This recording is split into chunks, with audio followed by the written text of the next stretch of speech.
Not that song. Mike's Daily Podcast. Welcome to Cafe Anyway. Anyway. And this is episode 1631. I'm your host, Mike Matthews at 1631. We are bringing you the Mike's Daily Podcast show live from Cafe Anyway, located somewhere in Podcaster Valley, Mont. Today, Chely Shoehart, Floyd the Floorman, John Deere the engineer. I drive to work at 4:30 in the morning, sometimes have to stop and get gas, which is awesome in the Bay Area. Mike's Daily Podcast. Because that seems to be the only time when the gas station is like empty, except this week. Every morning there's been Mike's Daily Podcast. A bunch of people at the gas station, and it was the same this morning. And then there was something that came at me like a warning, and that was as I was getting ready to go, there was a guy filling up his gas next to me, and so I look over and he's just staring at me at 4:30 in the morning. Mike's Daily Podcast. You know how people do that? They put the gas pump, the gas tank, and they're just sitting there on the side of the car and just staring at you. Mike's That ain't creepy. Daily That ain't creepy at all. Podcast. Thanks, sir, for creeping me out at 4:30 on a Wednesday morning. What the hell? Is you blind? I mean, don't just stare at people. Come on. I know you might find me attractive. I wanna do a little thing with you. I know you might find me a little bit. All right. A thing. You know, like I'm kind of a hot stuff. But still, break that magic. And look away. Look away. Like Chicago said. Look who walked in. Hello, Mike Matthews. It's Chely Shoehart, gift shop supervisor. I don't know why people would find you attractive. Thanks, Chely. Look who else walked in. Oh, Mike, this is Floyd the Floorman. And this is John Deere the engineer. Chely, that was extremely rude. I'm just being honest. Wow. If that's honesty, who needs it? No more. I don't. Get that away from me. Hey, but it's great to have Chely Shoehart, the most annoying woman ever, to be here today at Cafe Anyway. Mike Matthews, that's not true. I'm just being honest. Hey, it's like that Outkast song. And here's today's podcast picture. That Outkast song. I'm just being honest. Wow, Chely's being mean today. No, I'm not. Okay. Thanks for clarifying that. Hey, the Think-Uns have liked a bunch of my tweets lately. The Thick-Uns, which I keep wanting to call them the Think-Uns. And I think they're from North Carolina. They're a fun band. But there is a great picture of my dog, Basil the Boxer, from yesterday. We went to Fairmont Ridge, and as we were walking up the hill, it's kind of a steep hill, and he's... Well, so there's this guy I know named Mark.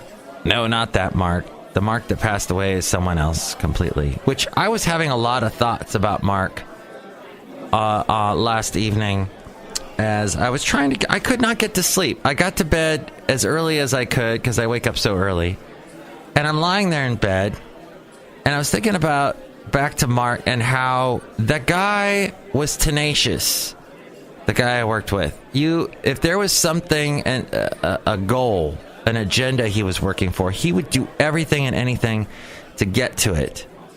And I remember one time there was a Christmas party, or we were doing an on-air Christmas concert at this place called the Lobster Trap in Oxnard at the end of Peninsula Drive, where I actually got to vote one year for one Bill Clinton in 1992. I voted for him. And then it was like the first time I ever voted for someone for president, and that person actually won. So that was interesting.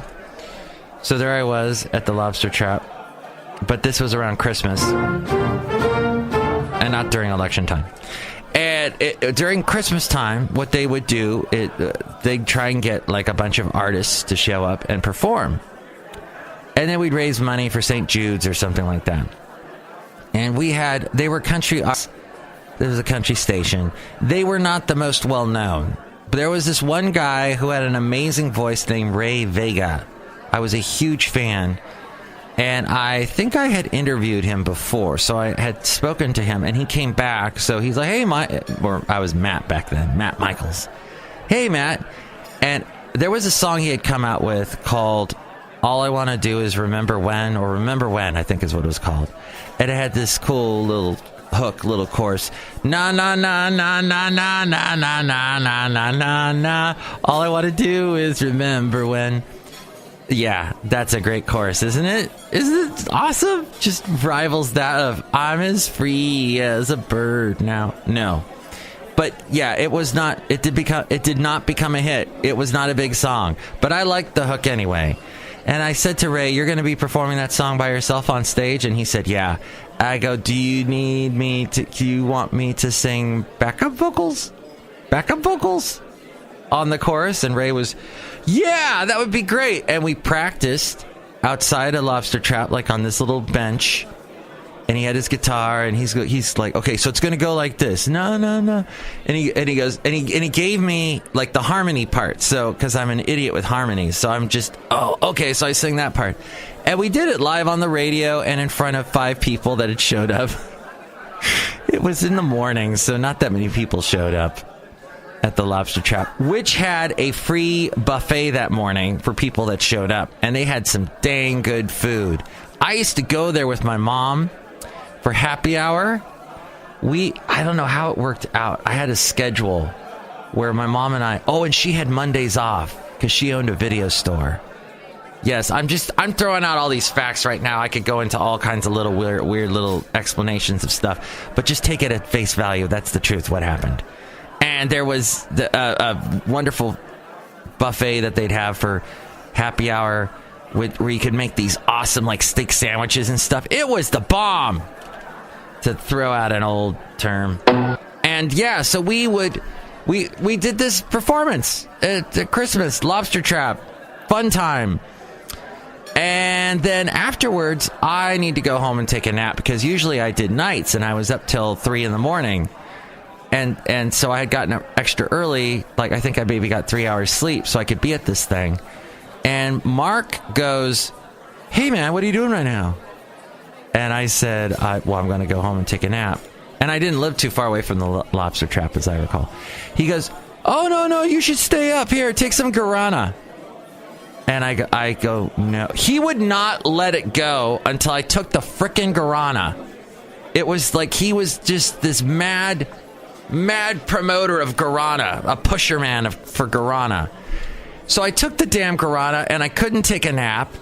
So I had to take a nap because there was the company Christmas party. And at the time, we were owned by these 2 guys.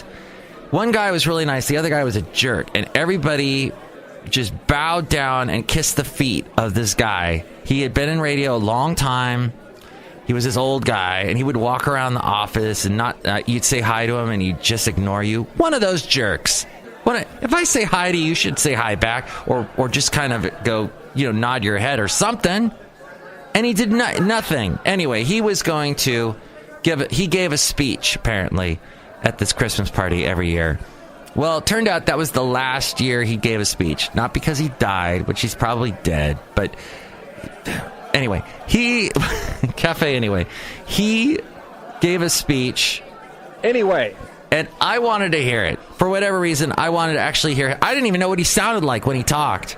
So I wanted to go. Well, I couldn't make the party on time because I finally did nod off thanks to the guarana keeping me up. I finally fell asleep. I woke up. Oh my God, I'm late to the party. I get there and I just miss his speech. So that was one of the little, what would you call it? Residual fire and just not a good byproduct of Mark's tenaciousness. If you got involved in the tenaciousness, Mike, why didn't you just tell him no? I don't want any guarana. He didn't take no as an answer. It was one of those things. So I can only imagine how tough Mark was with I think he had cancer, how tough he was fighting it. And he probably lasted a lot longer than he would have usually. And I can imagine towards the end, and I thought about this last night. This is what I was lying awake thinking about. How he, at some point, realized, and I know this about Mark, he would finally get the point. And he finally realized, I'm not going to win this. And he probably said, I need to get things straight with the people that are going to be around after I'm gone. So I don't know this for sure. I haven't spoken to anyone about this, but I'm pretty sure he would have spoken to his wife and set everything that she needed, you know, just to make sure everything would be okay when he was gone. Because I know this about Mark, and I know how this guy wouldn't... He could climb walls. He was a tough dude. And the guarana thing just made me remember that. It's crazy, the guarana. Do they even make that anymore? What is that? I know my very herbologist type listeners will fill me in at 336mm daily. That's 336mm daily.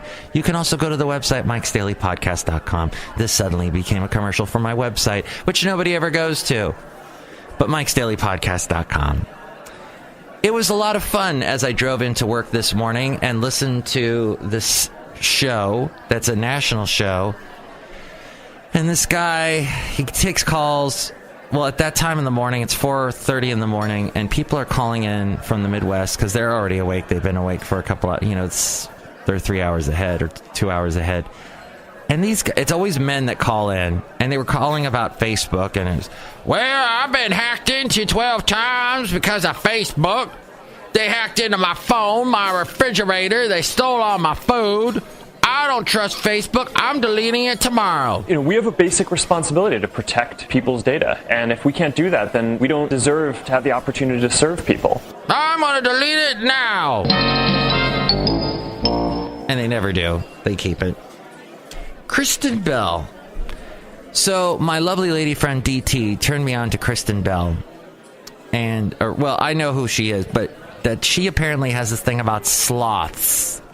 The animal. Sloths. She goes completely ape bleep over them. She thinks they're awesome. She cries when she gets around a sloth or if a sloth is near, and she becomes super excited, and she's already as cute as a frickin' button, and then she does this whole I cry, and it's on YouTube. Apparently it went viral and everything. It's funny. But it's also in the back of your mind, you're thinking, there might be something psychological she should get fixed here. She should talk to someone about this. This is kind of weird to get that nuts about an animal. I mean, I like dogs, but I don't go, oh my God, there's a dog right there. Oh, Basil. Good God, she cries. She falls apart. She fell apart on Ellen talking about it. It's nuts. It's nuts. You're nuts. And nuts. He's nuts! They're nuts! They know nothing! My lady friend and I ran into at 21st Amendment when we saw my friend Kevin, Addendum with Kevin. There was a musician that was playing there. And nice guy.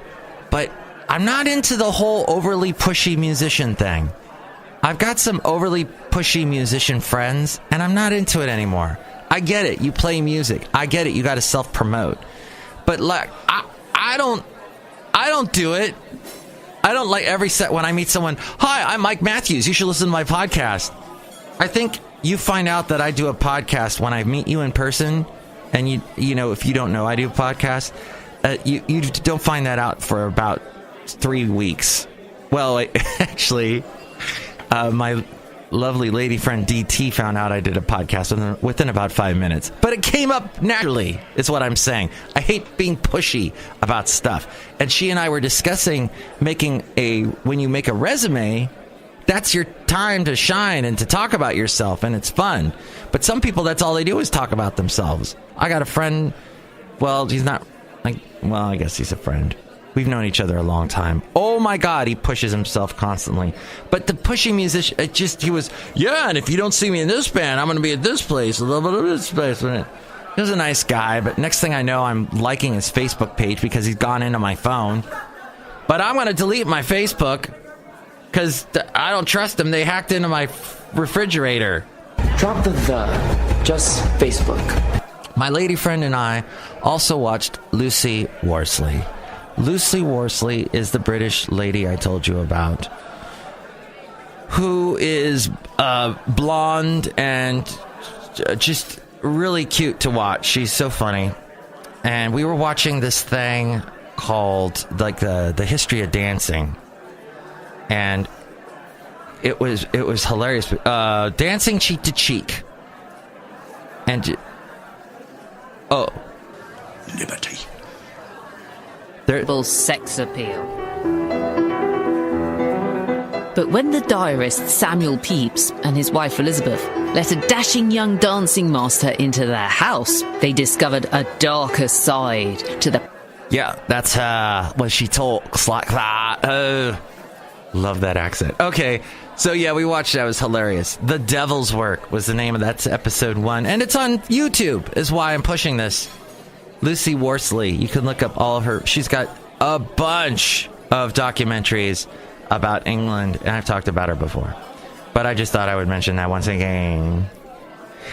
And let's see. Oh, John Meacham, the historian, is all over everything I look at lately for some reason. He's on all these TV talk shows and stuff. I think he's bashing Trump a little bit, or a lot. I don't know exactly. All I know is that he's the guy from the Ken Burns documentaries. And when they get the historians on the Ken Burn things, they've practiced a zillion times before they go on camera, and they always have them in a nice wood cedar room with their comfy leather couch or chair they sit on, and they talk really softly like this. Theodore Roosevelt meant more to the United States in that summer of 1904 than anyone could have possibly imagined. I am drinking aged scotch now. And he has this, so he's been in this Ken Burns documentary, and he just has, when I see him, I think of low lighting, Ken Burns, big words that you don't use in typical conversation that you would find in a history book, and that's how you say it, history book. And then you go, I am done reading this book because I don't know what this word means and I'm too lazy to look it up. So, in summation, guarana. But yeah, I'm seeing John Meacham all over the place. I do not know why I wrote down the word. Oh, that back to really quick, Fairmont Ridge and Basil the Boxer as we go outside a cafe anyway, where we bring you Mike's Daily Podcast somewhere in Podcaster Valley. We're walking up the hill, and Basil, takes a little bit longer, and I see this other mark, not the mark I spent most of the podcast talking about again today, but this other mark. He's got a great, and the first mark, of course, has passed away, so I wouldn't see him, but the other mark has a dog shelter, or a dog daycare thing, like a kennel type thing. Anyway, I see him, Cafe Anyway, and he's got his great dog, Daddy-O, who's like a huge Cane Corso, brindle-colored, beautiful dog. And anyway, Cafe Anyway. And Basil's walking up the hill, and he's going slower. And Mark goes, "How old is Basil now?" And I said, 10. And he goes, almost 10. And he goes, "Wow, he's kind of hinky, isn't he?" He said, hinky. So Basil has a little trouble getting up this hill. But then, like the rest of the time when we were on more level parts, he's walking around, jumping, running. Well, he's not jumping, but he's moving a lot faster. So, hinky is this word I didn't know of. Hinky. Okay. Thank you. And somebody there goes, "Hey, it's Podcasting Mike." That was with the group. I see these group of dog walkers quite a bit. But, I don't need to go to Fairmont Ridge that often. Once in a while is okay. There's a Dodd-Frank rollback going on. Zuckerberg upsets Europe, apparently. Mark Zuckerberg. Back to the Facebook thing. Oh, the U.S. Congress yesterday approved a bill aimed at loosening regulations covering thousands of banks. Oh, lovely. And that's the... let's wrap up the show. We can get to more political things next time, but I don't have any time left. I'm done. So next show, we will have the wonderful Benita, the Disgruntled Fiddle Player, and the Brewmaster, and maybe Chely in a future episode will be nicer to me. Sorry, Mike Matthews. I'm a little crabby today. That's all right. We can be crabby. That's what life is about. Being crabby. Or not being. Just be, lobster trap is what it is. Back to that theme of lobsters and crustaceans. Yeah. Enjoy your Wednesday. Mike's Daily Podcast is written and produced and performed by Mike Matthews. His podcast is super easy to find. Download or listen to his show and read his blog at MIKEs-DAILY-PODCAST.com. Email Mike now at MIKEs-DAILY-PODCAST@gmail.com. See you tomorrow. Bye!